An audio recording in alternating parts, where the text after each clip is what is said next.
when I look at this mortal existence, it boils down to a really, really simple equation. The good guys against bad guys.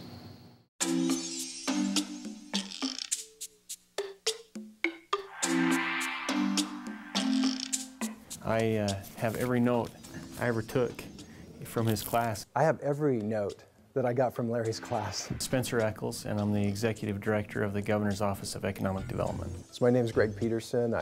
I'm managing partner of G.H. Peterson Holdings. I'm Dr. Cynthia Biotto, president of Salt Lake Community College. I first met Larry when I became the 7th president of Salt Lake Community College. Larry built 9 different buildings. It's called the Miller Campus, and donated them to Salt Lake Community College.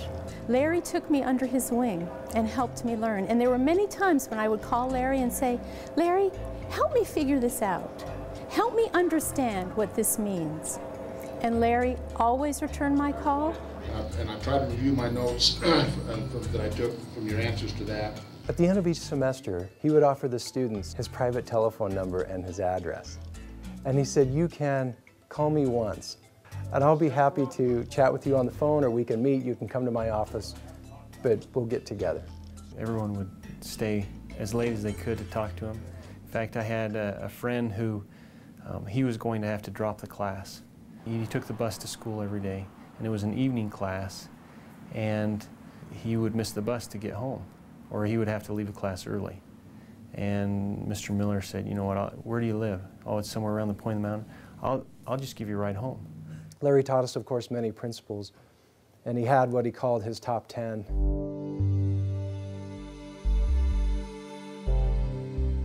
Larry was first and foremost a hard worker. He was brilliant, but he was brilliant in a way that was different from traditional education. He revealed through all the conversations we had just how hard it is to truly grow a great business.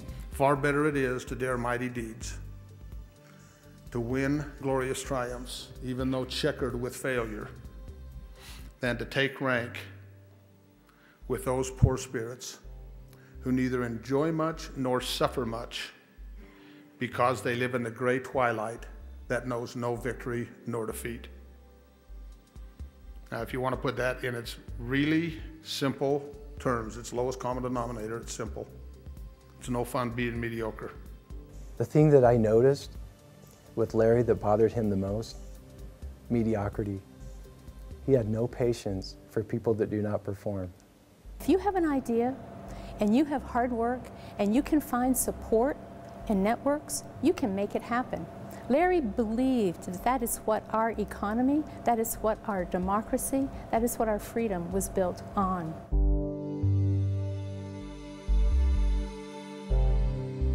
The point that he was always trying to instill in the minds of students that I think that we all picked up was, if you can calculate that risk and you can manage that risk, then why not try? Which led to another principle that he taught, which was overcoming the fear of failure. It's not the risk that most people are scared of. What they're scared of is failure. Larry was fearless. An entrepreneur must learn to live with ambiguity. It's one of the basic elements. If you're a person who needs certainty in your life, being an entrepreneur is not for you.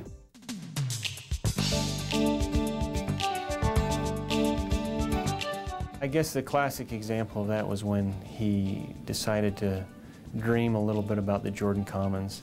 I don't know that everybody that was around him necessarily had that kind of vision. I mean, that was a big risk. You guys should be asking me questions rather than me asking you probably, but... When the Delta Center was being built and other projects in his life, you could see he had times of being nervous, but he wasn't scared. And that's the difference.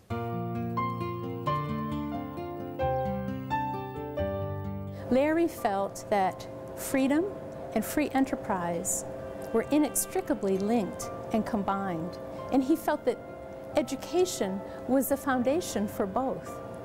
You can't have one without the other. And I think that the blessings we enjoy as individuals and as a community and a state and a nation are so far above the norm in the history of mankind that if we didn't go back to the roots, and at least to those revolutionary days,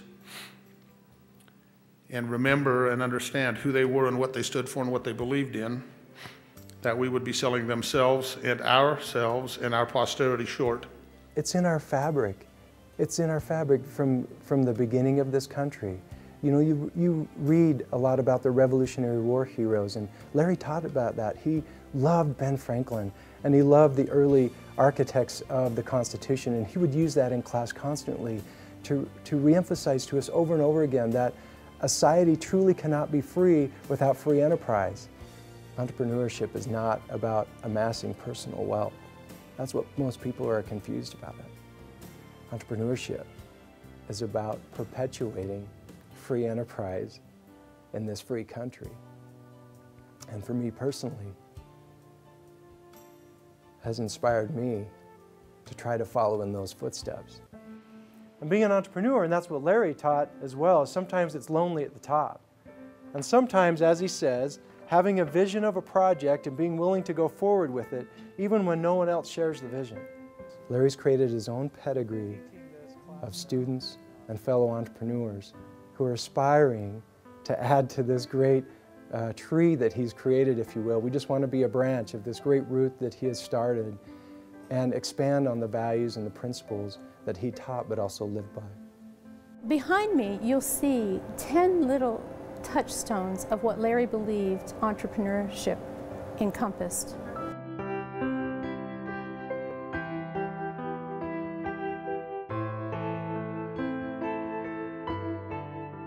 And I think his 10th one is most compelling and actually symbolizes what the Millers, Larry Miller, Gail Miller, meant to our college.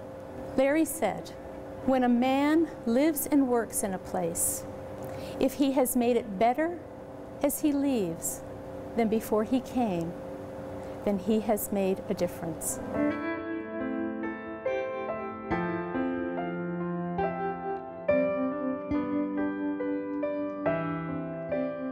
Mr. Miller was an individual who lived every day to the fullest, and his partner, Mrs. Miller, was at his side all the way along.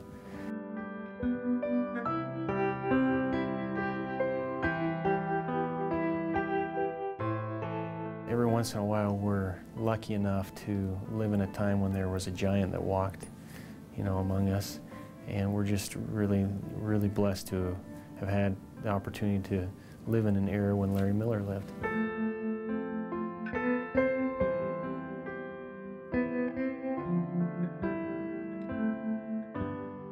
Larry is among us. Even though he isn't with us today, Larry is among us. The gift to Salt Lake Community College is a way to make sure we keep on giving and paying it forward.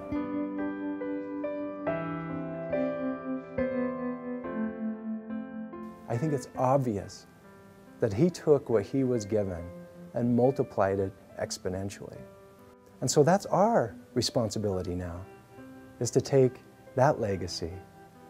And again, if you will, he's created this pedigree of entrepreneurs, and we need to continue that legacy. That's our job.